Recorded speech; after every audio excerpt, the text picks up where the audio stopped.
So about 2 weeks ago, I went to 10X Growth Con with my guy, Cardone. It was my first time in Miami. It was an amazing experience. And a lot of you guys have been asking me, what was my big takeaways? How was it? So I thought I'd make this quick video and break down my top 3 takeaways from 10X Growth Con.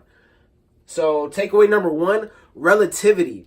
So I think the Marlin Stadium was pretty much packed out. There was about 35,000 business people, entrepreneurs there. It was crazy energy.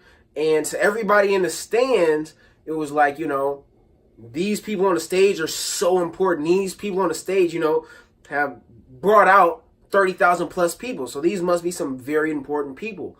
So to us, they're big people. But to the people on the stage and to the people, everybody on the stage, when they look at each other, to them, that's what they consider normal, So whether the big lesson from that relativity is it's all about your perspective, like whether I'm in the stands or I'm on the stage, that doesn't determine who I am. I determine who I am.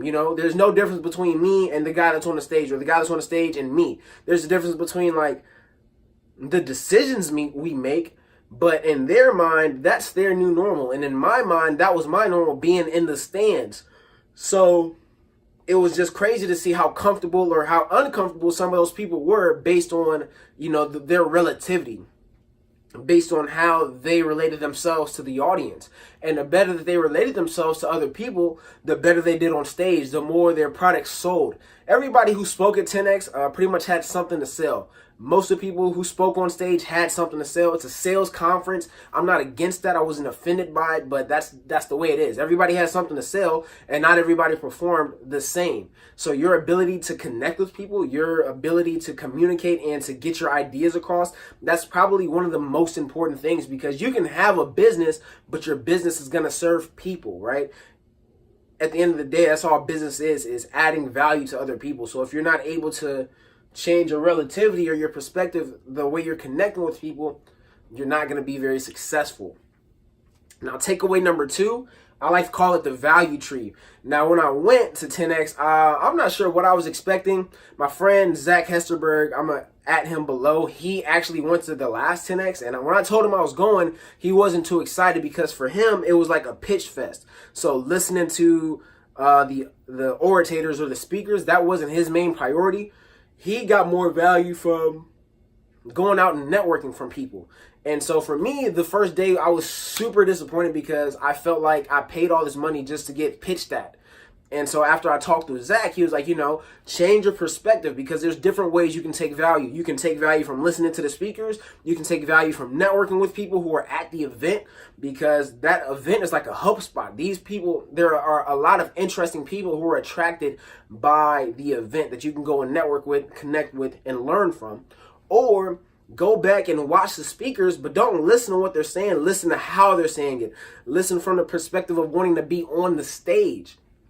So when I say the value tree, it doesn't matter what lessons you're learning. There's always different ways that you can apply it. There's always different value that you can be giving to people. And there's also different ways that people can be taking that value and applying it. So whether it be, you want to start a business or you already have a business, if you're thinking to yourself, well, this isn't that valuable because of this, somebody else might come and see it and take value from it in another way. So when you can diversify yourself, not only how you're giving value to people, but how you're receiving value, it just makes you a better person. And number 3, say does not equal do. I'm not sure if you guys have ever gone to a conference or anything like that before, or a big business event, but people do like to flex. People say, hey, let me get your card. I'm going to follow up with you. Say does not always equal do. So the people who are on the stage, the people who are making the big money, the people who were successful, they weren't successful because of what they say. They were successful because of their consistent actions and the daily disciplines that they had for themselves. So it's always important, we're on social media. It's this great thing, but don't get it twisted. There's life outside of your phone. There's life outside of the internet. And so you just have to make sure that what you're saying lines up with what you're doing. So these are my 3 big takeaways from 10X. If you have any other revelations, or if you were there, definitely connect with me. I'd love to connect with you guys. Or if you have any other questions, or you want me to go further in detail with any of these 3 things, I definitely will. Thanks so much for watching. I appreciate it.